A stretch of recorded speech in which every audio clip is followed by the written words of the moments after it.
130페이지 피부 감각. 페이지 130페이지 감각 중에서 피부 감각. 피부 감각은 그냥 할 말이 많지가 않습니다. 우리가 피부라 그러면 피부가 이렇게 있다고 쳐.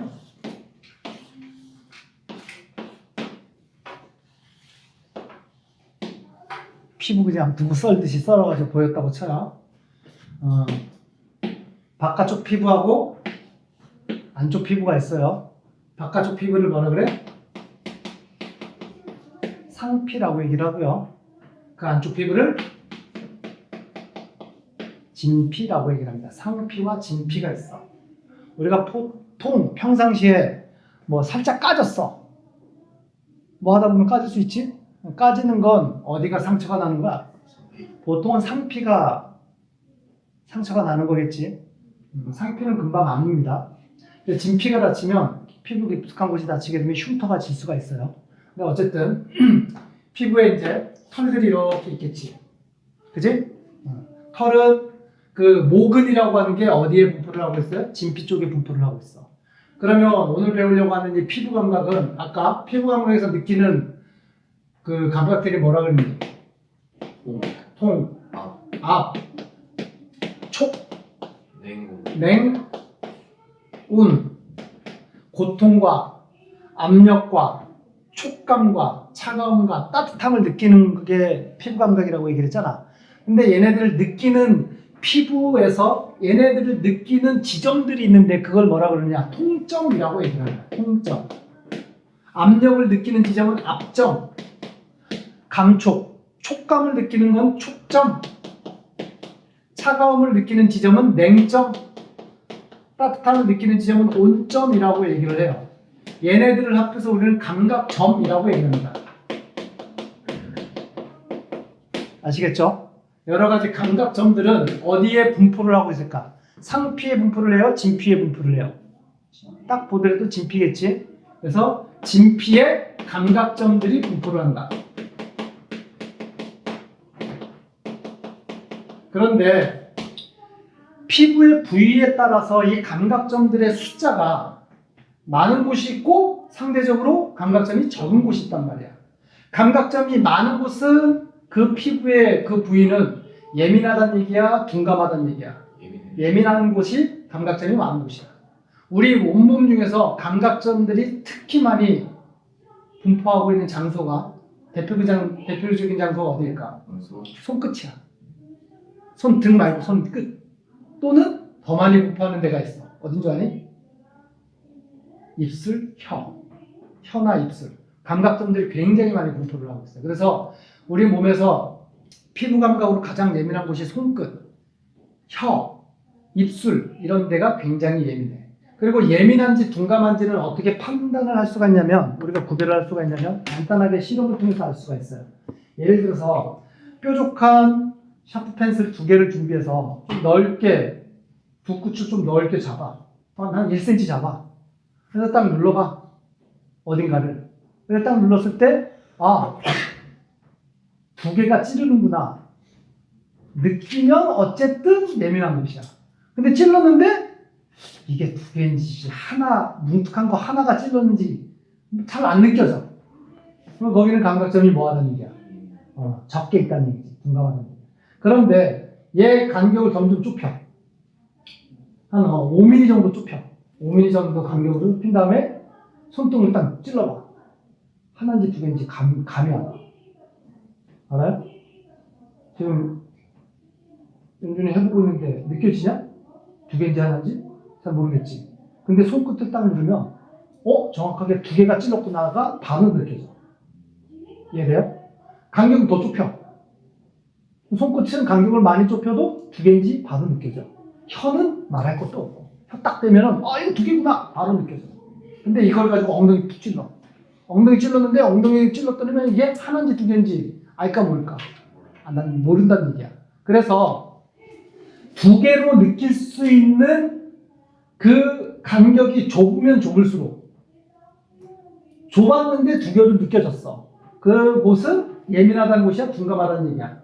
예민하다는 얘기. 간격이 좁으면 좁을수록. 좁았는데도 두 개를 구별할 수 있다. 예민한 곳, 감각점이 많은 곳, 이렇게 얘기할 수가 있다. 그리고 감각점들은 순서, 이 부위에 따라서 전체 분포하는 수가 다르다 그랬지. 나아가서 같은 곳이라고 하더라도 통점, 앞점, 축점, 냉점, om점 중에서 그 숫자가 가장 많은 게 이 순서예요. 순서대로 쓴 거예요. 같은 장소라고 하더라도 감각점 중에서 무슨 점이 가장 많다? 통점이 가장 많아. 그 다음에 앞점, 그 다음에 축점, 그 다음에 냉점, 그 다음에 온점. 이렇게 분포를 하게 됩니다. 알겠죠? 자, 그리고 이 냉점하고 온점은 문제에서 이렇게 나오게 됩니다. 차가움을 느끼는 게 냉점이고 따뜻함을 느끼는 게 온점인데, 우리의 이제 피부는요, 물체의 차갑고 따뜻한 정도를 절대적으로 감지를 할까요? 상대적인 차가움, 상대적인 따뜻함으로 감지를 할까요? 상대적인 온도차를 감지하게 된다. 그래서 우리의 피부 감각의 온도는요, 느끼는 게 상대적, 물체의 상대적인 온도를 느낀다. 절대적인 온도입니다. 그 실험은 이렇게 합니다. 얘도 마찬가지로 차가운 물을 준비해, 따뜻한 물을 준비해, 그리고 중간에는 미지근한 물을 준비해. 예를 들어서 얘는 10도씨의 차가운 물,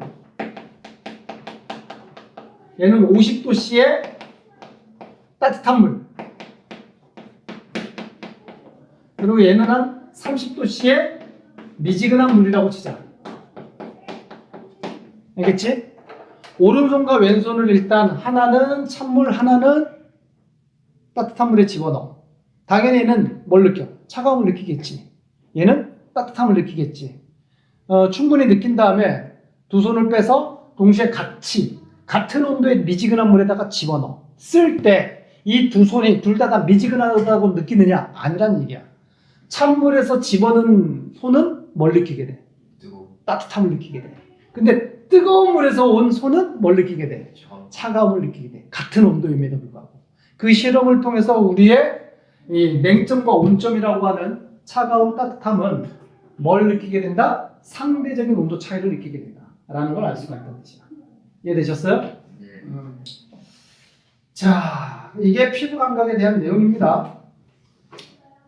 그래서 피부 감각의, 이것도 감각의 성립, 피부 감각의 성립을 과정을 쓰게 되면은 성립 과정은 어떻게 쓰면 되겠니? 일단은 자극이 오겠지. 피부 자극이 들어오게 되겠죠.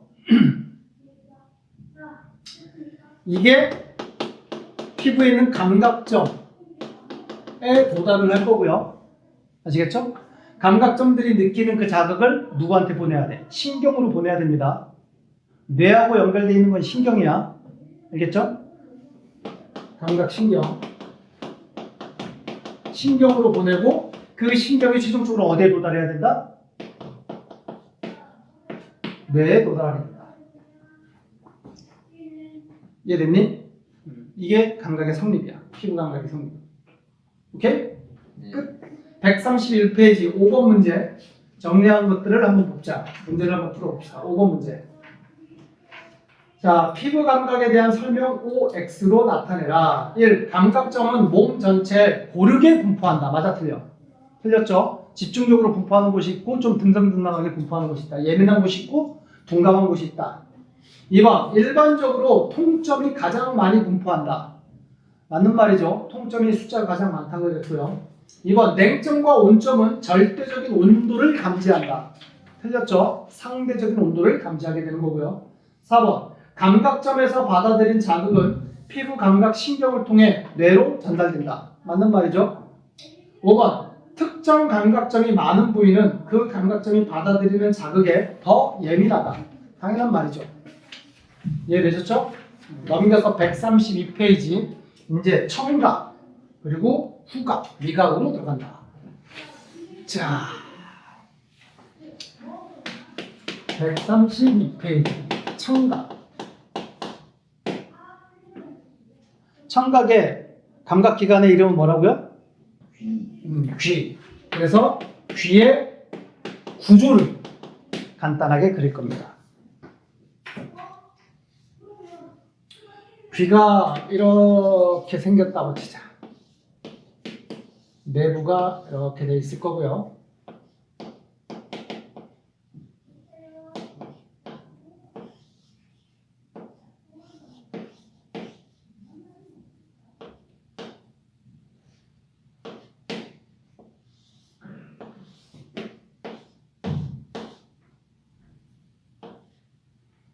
귀 구조를 간단하게 이렇게 그렸어요.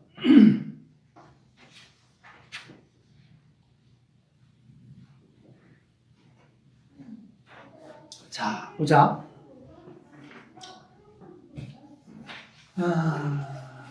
일단은 우리 귀를 보게 되면 귀가 이렇게 밖으로 드러난 게 있지. 이게 뭐라 그래, 얘를?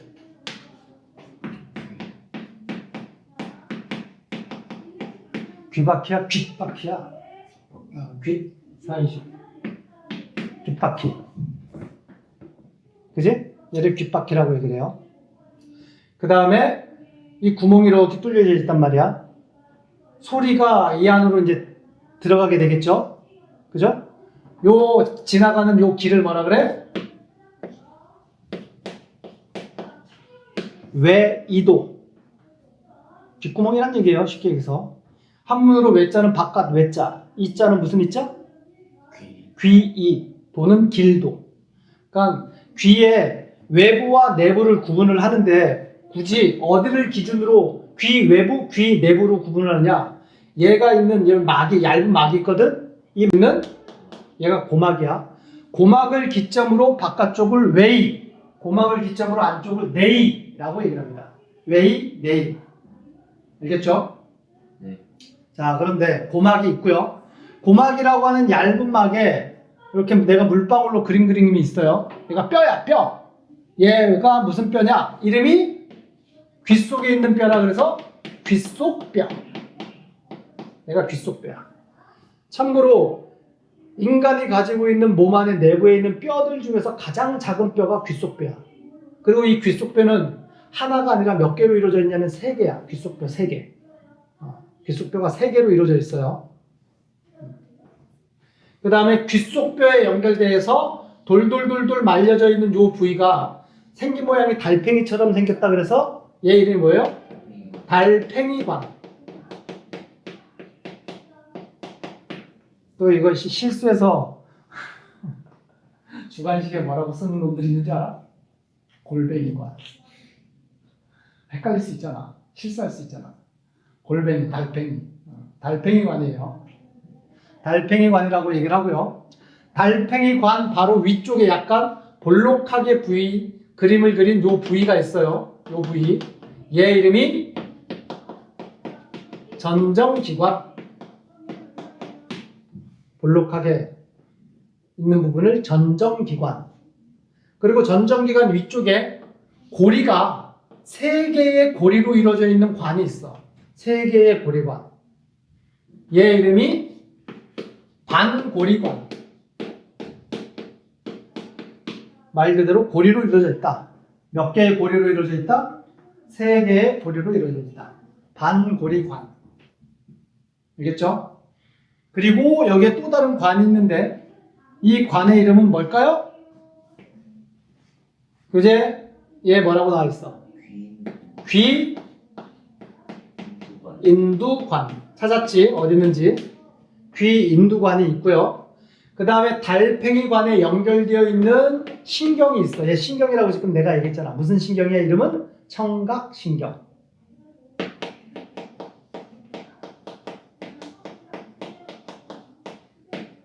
명칭이 이렇게 됩니다. 되셨어요? 그러면 귀의 구조에서 각각의 구조의 역할을 간략하게 정리를 해보자. 귓바퀴 역할이 뭐겠니? 귀의 가장 중요한 역할은 어쨌든 듣는 게 역할이잖아요. 귓바퀴는 듣는 거에서 어떤 영향을 미쳐요? 우리가 소리 잘 안 들릴 때 어떻게 해? 이러잖아. 귓바퀴를 연장시키잖아. 그러니까 귓바퀴의 역할이 뭐란 얘기야? 소리를 모은다.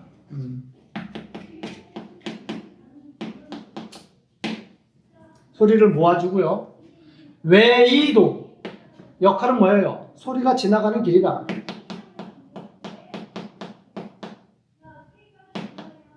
소리가 지나가는 길이다. 중요한 거 고막. 고막은 얇은 막으로서 처음으로 귀 내부 구조 중에서 최초로 소리에 의해서 진동하는 부위야. 최초 진동.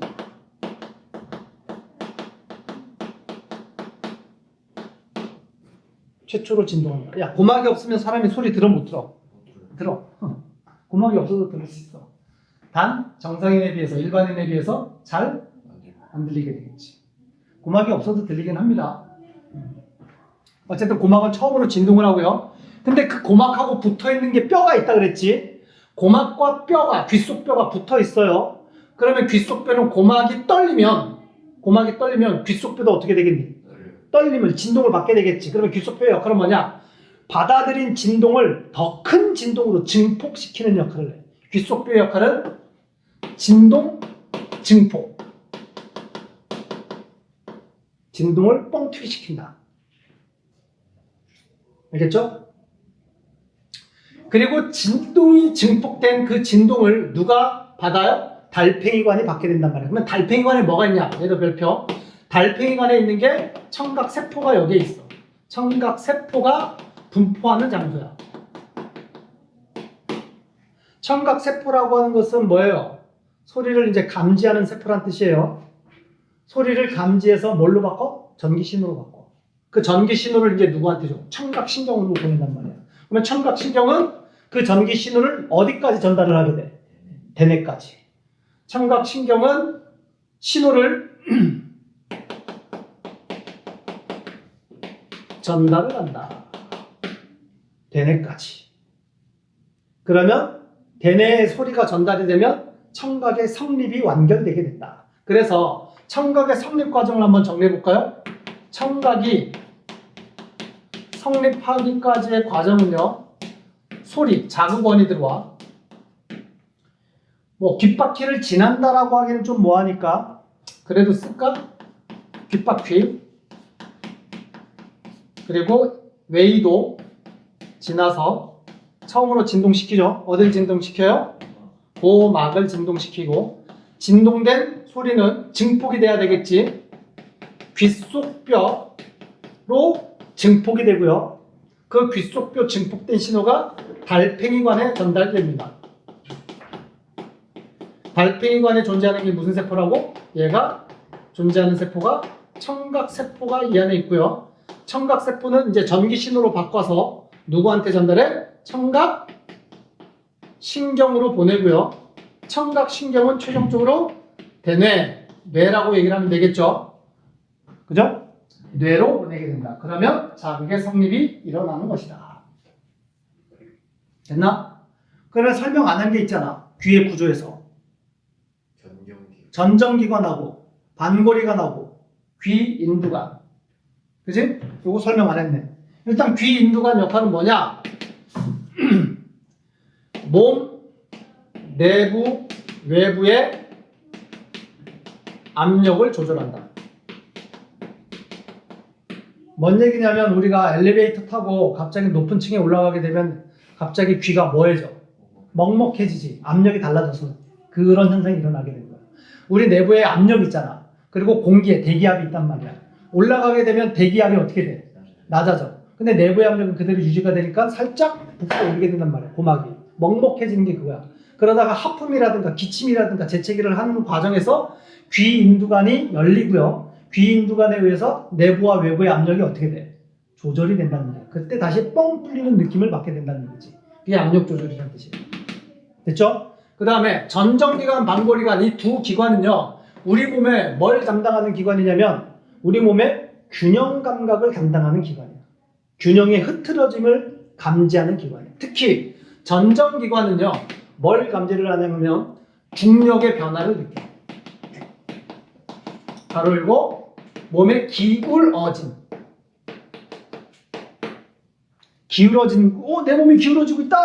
아니면 정상적으로 서 있다? 이런 것들을 감지하는 게 전정기관이야. 중력을 감지한다. 중력의 변화를 감지한다. 기울어짐을 감지하는 거고요. 그 다음에 반고리관은 고리가 이렇게 있잖아. 고리 안에 액체가 채워져 있거든. 림프액이라고 하는 액체가 채워져 있는데 우리 몸이 회전을 하잖아. 코끼리 코가 막 돌아. 그러면 내 몸이 돌면 이 안에 있는 액체도 처음에는 안 돌다가 관성에서 시간이 지나면서 쑥 돈단 말이야. 알겠죠? 그러면서 이 안에 있는 림프액이 돌면 그 돌아가는 걸 감지를 해서 아, 회전하는구나를 감지하게 돼. 그러다가 딱 멈춰. 딱 쓰면 그 안에 있는 림프액이 바로 멈추겠니? 액체니까 한동안은 돌겠지? 그래서 코끼리 끌고 돌다가 멈추더라도 어지럽고 막 못 잡는 이유가, 균형을 못 잡는 이유가 그 안에 림프액이 계속 돌고 있기 때문에. 그래서 반고리관은 뭘 감지하는 거냐면 우리 몸의 회전을 감지를 합니다. 회전 상태를 감지를 합니다. 그래서 이 두 반고리관과 전정기관이 합쳐져 가지고 우리 몸의 몸의 균형을 담당하는 게 전정기관과 반고리관이에요. 여러분들이 뭐 할머니나 아니면 어르신들이 갑자기 어지러워 이석증이 왔나봐 라고 이석증이라고 들어본 적 있어요? 이석증이 뭐냐면 내가 똑바로 앉아있거나 정확하게 서 있음에도 불구하고 굉장히 어지러워가지고 막 몸이 막 균형을 못 잡는 그런 증상을 이석증이라고 해요. 그 이석이 뭐냐? 귀 이자, 돌석자. 귀 안에 있는 작은 돌이란 얘기고 그 이석이 있는 곳이 어디야? 전정기관이야. 그래서 몸이 기울어지면 이석이라고 하는 돌멩이 같은 게 몸이 이제 기울어지면 살짝 밑으로 굴러 떨어지게 되겠지? 그리고 그 돌멩이 밑에 얇은 털들이 있단 말이야. 털들이 이석이 이제 하면 털들이 쏠리게 되겠죠. 그 쏠리는 걸 감지해서 내 몸이 기울어졌다, 기울어지지 않았다 이런 걸 감지하게 되는데 있어야 될 이석 그 자리가 이석이 있어야 될 자리가 이탈이 돼서 다른 곳에 이제 가게 되면 그게 이석증이야. 제대로 감지가 안 된다는 얘기야. 아시겠죠? 그런 것들이 여기 있다. 이해되셨나요? 자, 얘가 귀와 관련된 내용입니다. 너무 빨랐니? 네. 괜찮아요? 네. 133페이지 개념 속속 문제 6번, 7번, 8번을 한번 풀어봅시다. 6번 일단 A, B, C, D, E, F, G 귀의 구조의 이름부터 쓰자. A의 이름 뭐예요? 고막. B는 귓속뼈. C는 반고리관. 참고로 반고리관 있잖아. 고리가 몇 개라고요? 그 고리 3개가요. 하나의 고리가 이렇게 감겨져 있다고 쳐요. 다른 고리는 이 감겨져 있는 방향과 90도 방향으로 이렇게 감겨져 있어요. 그리고 나머지 하나의 고리는 이 2개가 또 이루고 있는 각도와 또 다른 90도 방향으로 이루어져 있어요. 그러니까 3개의 고리가 X축, Y축, Z축으로 감겨져 있어. 그러니까 내 몸이 X방향으로 회전하든 Y방향으로 회전하든 Z방향으로 어느 방향으로 입체적으로 회전하든지 간에 다 감지를 할 수가 있는 구조예요.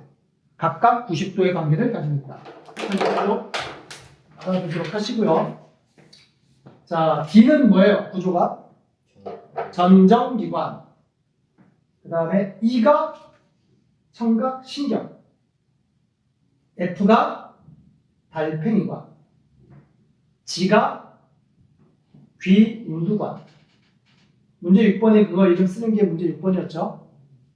7번으로 넘어갑니다. 바르게 연결해라. 기억. 고막의 진동을 증폭한다. 누구하고 연결돼야 돼? 증폭한다 그랬으니까 귓속뼈. B하고 연결돼야 되겠지. 니은. 몸이 회전하는 것을 느낀다. 반고리관. C하고 연결돼야 될 거고요. 디귿. 몸이 기울어지는 것을 느낀다. 전정기관. D하고 연결돼야 될 거고요. 리을. 소리에 의해 진동하는 얇은 막이다. 고막이니까 A하고 연결돼야 되고요. 미음. 고막 안쪽과 바깥쪽의 압력을 조절한다. 귀인두관이니까 G하고 연결돼야 되고요. 비음. 청각세포가 있어서 받아들인 자극을 뇌로 전달한다. 뇌로 전달한다 그랬으니까 신경이 들어가야 되겠지. 청각신경이니까 F가 돼야 되고요. 시험. 소리를 자극으로 받아들이는 청각세포가 있다. 달팽이관이겠죠. 그러니까 F하고 연결돼야 된다. 됐나요? 이해되셨죠? 8번. 소리를 듣는 청각의 성립 과정이다. 가로 안에 알맞은 구조물을 써라. 소리, 귓바퀴, 웨이도. 다음에 고막. 다음에 귓속뼈. 다음에 달팽이관의 청각세포. 다음에 청각신경. 다음에 뇌 또는 대뇌. 이렇게 된다. 그리고 전정기관하고 반고리관은 회전 상태를 감지했잖아? 얘도 보내야 되겠지, 신호를. 누가 판단하게끔, 뇌가 판단하게끔 보내야 되는데 우리 몸의 균형을 감지하는 뇌가 대뇌가 아니에요. 균형 감각을 감지하는 뇌는 뒤에 있는 이 뒤통수라고 하는 소뇌야, 소뇌. 그래서 우리가 복싱이라든가 격투기에서 반칙 중에 하나가 뭐야?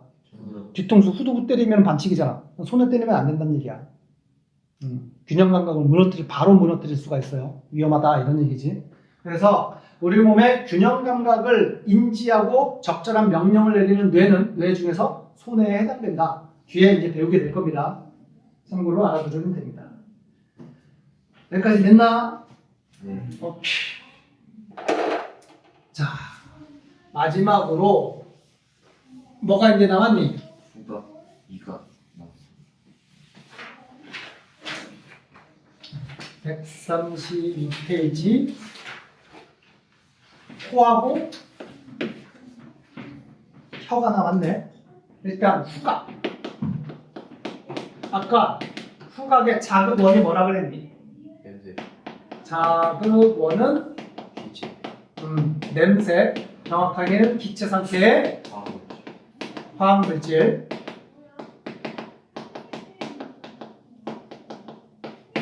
기체 상태. 자, 후각은요. 후각에 대해서 물어볼 때 일단 물어보는 게 있어. 뭐가 있냐?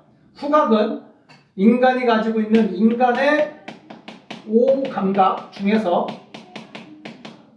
가장 예민한 감각이다. 5감각 중에서 가장 예민하다. 알겠어요? 네. 기체 상태의 화학물질의 분자가 3, 4개만 있어도 감지를 할 수가 있어요. 냄새가 난다, 안 난다. 이렇게 감지를 할 수가 있어요. 물론 개하고 비교를 하면 세 발에 피겠지만 그래도 인간이 가지고 있는 감각기관 중에서는 가장 예민한 게 후각이야. 그리고 예민하다는 뜻은요, 좋은 의미이기도 하지만 다른 의미로는 예민하기 때문에 동일한 하나의 냄새를 계속 맡을 수가 없어요. 뭔 얘기냐? 쉽게 뭐해진다 라고 표현해요? 피로해진다. 가장 예민하기 때문에 쉽게 피로해진다. 피로해져서 피곤해져가지고 그 냄새를 못 맡는다고 하더라도 그 냄새를 못 맡는 거예요. 다른 냄새 기체 상태의 물질이 있으면 당연히 또 어떻게 돼? 감지를 할 수가 있습니다. 아시겠죠? 그게 후각에서 가장 중요한 내용이고요. 코의 구조를 보게 되면 인간의 코가 이렇게 돼 있다고 치자. 이 안쪽을 보게 되면 이렇게 코가 이렇게 넓겠지. 공간이 있겠죠? 그죠? 네.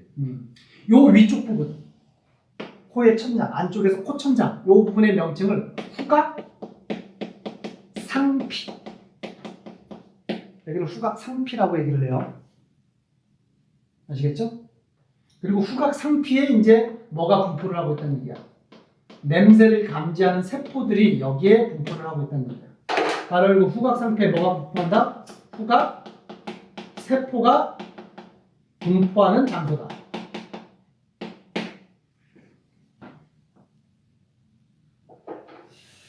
그리고 후각세포 끄트머리에는 아주 미세한, 현미경으로 봐야지만 볼 수 있을 정도의 미세한 털 같은 구조물이 이렇게 있고요. 여기에 이제 기체 상태 화학물질이 붙게 되면 감지를 하게 된다는 뜻이야. 알겠죠? 후각상피에 후각세포가 분포를 하고 이 후각세포에 신경이 연결되어 있습니다. 당연히 이 신경의 이름은 뭐라고, 무슨 신경이라고 명명하면 돼요? 후각신경이라고 명명하면 되겠지. 후각신경은 받아들이는 이 신호를, 전기 신호를 누구한테 보낸다? 역시나 대뇌한테 보낸다. 됐나요? 네. 그래서 후각의 성립을, 그 과정을 정립하면 이렇게 되겠죠. 일단 냄새, 기체 상태에 화학 물질이 들어온다. 어디로? 코로. 그래서 후각 상피로 가고요. 후각 상피에 분포하고 있는 게 후각 세포라고 그랬죠. 그리고 전기 신호로 바꾼 그 신호는 후각 신경으로 전달이 될 거고요. 후각 신경은 최종적으로 대뇌로 전달이 될 겁니다. 그러면 후각이 성립했다라고 얘기를 하는 거예요. 크게 어려운 거 없죠? 네. 자, 그리고 코 내부에는 뭐 이거 별개의 얘기지만 코 안에 여기 코털도 있을 거 아니야. 코천장 들어갈 때 이제 굵직굵직한 코털이 이렇게 나 있단 말이야. 코털의 역할은 뭐예요? 이물질. 외부에서 들어오는 뭐 먼지라든가 바이러스, 세균들을 걸러내는, 이물질을 걸러내는 역할을 한다. 이 정도. 그죠? 그리고 후각상피는 점액 물질로 이렇게 촉촉하게 이제 적셔져 있단 말이야. 그죠? 그래서 점액 물질에 이물질이 이제 섞여가지고 이제 굳어버리면 그게 이제 뭐가 되는 거야? 코딱지가 되는 거고. 감기에 걸려서 점액 물질이 너무 많이 나와가지고 코천장, 후각상피를 다 덮어버리면 냄새를 잘 맡아 못 맡아. 못 맡아 듣게 된다. 뭐 그런 일이 된다라는 얘기예요. 아시겠죠? 네. 자, 이제 오감각 중에서 마지막 뭐가 남았니? 미각. 미각이 남았네. 미각. 미각. 감각기관은 뭐예요? 혀. 그리고 자극어는 뭐라 그랬니? 제성. 액체 상태의 화학물질. 화학물질.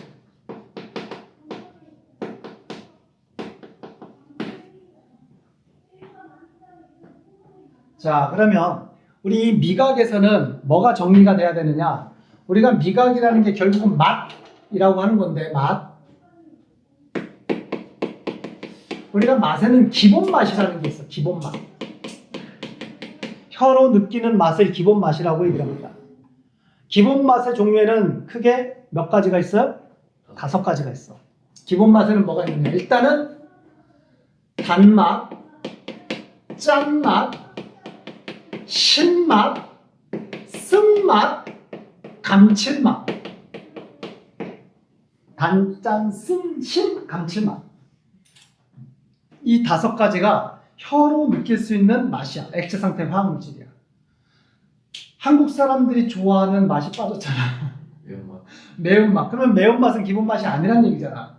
그지? 또는 옥수차라든가 아니면은 뭐 둥글레차 이런 거 마실 때 어우 뭐하다고 느껴? 구수하다, 고소하다, 구수하다라고 표현을 하잖아.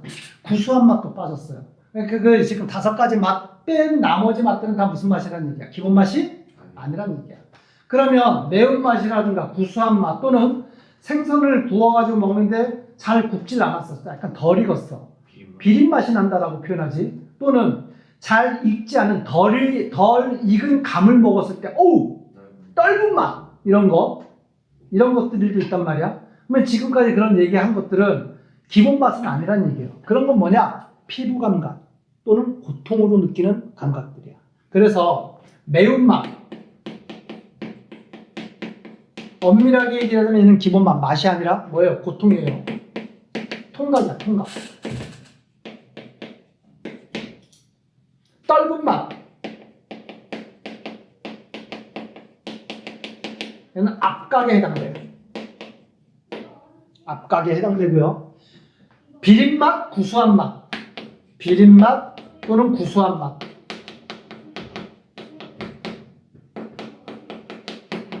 얘네들은 뭐에 해당되냐면 얘네는 후각에 해당돼. 냄새와 관련돼 있어. 그 얘기는 뭐냐? 인간이 음식을 먹을 때 느끼는 그 다양하고 굉장히 다채로운 맛이라고 하는 건 결국은 혀로 느끼는 기본 맛을 의미하는 건 아니라는 얘기야. 기본 맛은 당연히 중요하지만 인간이 느끼고 표현하는 그 다채로운 맛들은 미각뿐만이 아니라 후각, 피부 감각, 나아가서 시각까지 토탈 종합돼서 느끼는 맛이다라고 얘기를 할 수가 있는 거야. 이해되셨죠? 요건 많이 나온다. 매운맛, 고통이에요. 떫은 맛, 압각이고요. 비린맛과 구수한 맛은 후각에 해당된다. 그래서 맛 볼 때, 어떤 음식을 맛볼 때 코 막고 맛을 보면 제대로 된 맛을 느껴 못 느껴? 못 느끼잖아. 그래서 감기 걸렸다든가 아까 얘기했듯이 후각 상피가 완전히 점액 물질로 덮여 있는 상태에서는 세밀한 맛들을 잘 감지하지 못하게 된다는 뜻이야. 자, 그러면 혀의 구조를 보게 되면 혀의 구조. 우리 입이 이렇게 있을 때 혀가 이렇게 있다고 쳐요. 야, 선생님 중학교 때도 이 맛에 대해서 배웠거든? 몇 년 전이냐? 30년도 훨씬 전 중학교 때도 이 배웠던 기억이 있어. 그때도 기본 맛을 배웠다고. 근데 선생님 배울 때는 기본 맛에 감칠맛이 없었어. 단맛, 짠맛, 신맛, 쓴맛 네 가지 맛만 배웠고 선생님 배웠을 때는 또 뭐까지 배웠는 줄 아니? 혀의 부위에 따라서 주로 느끼는 맛이 정해져 있다라고 배웠어. 그래서 혀끝은 뭐 단맛, 혀의 사이드 양쪽 부분은 쓴맛, 쓴맛 맞나? 신맛이었나? 그리고 혀 안쪽 여기가 쓴맛, 그리고 혀 전체가 짠맛이라고 배웠었는데 개뻥이래. 그래서 안 좋아했어. 그걸 정했던 게 아마 산 기억으로는 일본의 학자가 그걸 조사해서 그렇게 얘기한 걸로 알고 있는데 나중에 조사해봤더니 그거 아니다. 혀 전체에서 기본 맛을 다 느낀다. 그래서 아마 빠진 것 같아요. 그리고 추가적으로 감칠맛. 얘도 혀가 느끼는 맛이다. 감칠맛은 어디에서 많이 느끼는 거니? 그러니까 어떤 음식을 했을 때. 그래, 미와 다시다 국물. 다시마 국물. 그러니까 다시마를 우려내가지고 얻을 수 있는 맛이 이제 감칠맛이지. 어쨌든 그런 거예요. 혀의 구조가 이렇게 있고요. 혀를 보게 되면 오돌도돌하게 뭐가 나 있어? 돌기들이 있지. 이 돌기를 뭐라 그래요? 응? 혀돌기라고 얘기를 하나? 책에 뭐라고 돼 있니? 유두. 그걸 유두라고 얘기해. 혀에 난 돌기란 얘기예요. 아시겠죠? 이 유두 하나를 확대해서 본다라고 쳤을 때 확대한 그림은 뭐 이렇게 그린다고 치자. 돌기가 이렇게 확대해서 이렇게 된다고 치고요. 이 단면을 보게 되면 혀돌기의 이제 이 단면을 보게 되면 이렇게 단면이 그려져 있을 거 아니에요. 단면이 유두 하나를 잘라서 단면을 보게 되면 이렇게 되어 있을 것이다. 자,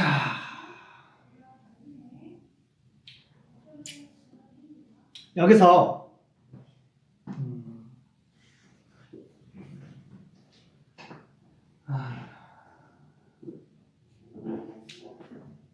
책에는 나와 있는지 모르겠다. 이 계곡같이 이렇게 움푹 패여 있는 이 계곡 같은 이 부위는 미뇌라고 얘기를 하고요. 미뇌. 중요한 명칭은 아닙니다. 계곡같이 이렇게 이 전체를 미뇌라고 얘기를 하고요. 액체 상태의 화학물질이 이쪽으로 이제 들어오게 된다는 얘기고, 그 다음에 이 옆면, 벽면에 동글동글하게 뭐가 있어? 맛봉오리가 있어. 맛봉오리. 얘 이름을 맛봉오리라고 얘기를 합니다. 그리고 맛봉오리에 뭐가 분포를 하고 있다는 얘기야?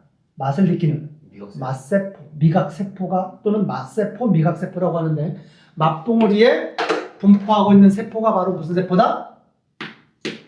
미각세포 분포. 알겠니?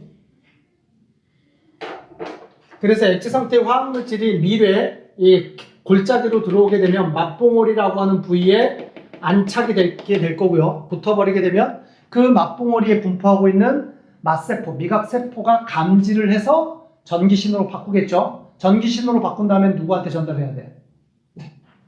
네.